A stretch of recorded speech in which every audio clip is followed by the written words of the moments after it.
All right, Leo. So tell me, what is the best Linux operating system? So Leo replies, there are many great Linux operating systems available, and the best one for you will depend on your specific needs and preferences. Some popular options include number one, Ubuntu, a user-friendly and easy-to-use distribution that is great for beginners and experienced users alike.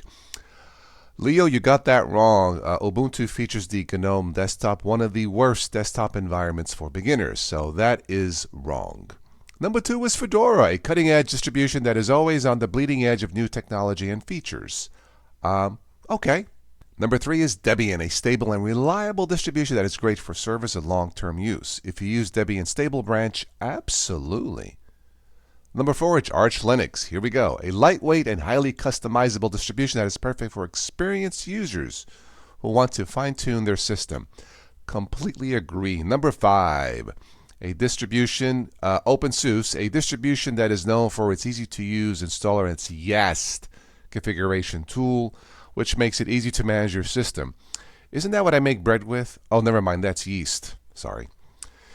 CentOS, a popular distribution. CentOS, a popular distribution that is based on Red Hat Enterprise Linux, and is great for servers and enterprise environments. Okay.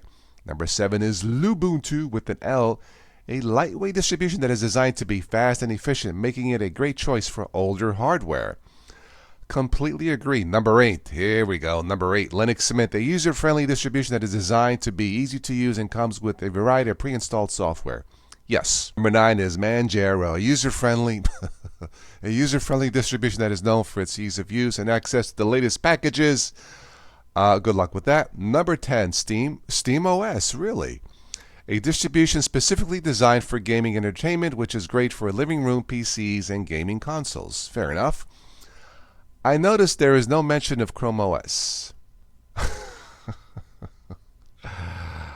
Leo, I like you, but you got this wrong. Number one should be Chrome OS, Flex, Chromebooks, and then everything else is secondary. But hey, just a personal opinion. So what do you guys think about Leo's list? And don't forget to vote for the best Linux operating system for this year. One comment equals one vote. Happy holidays.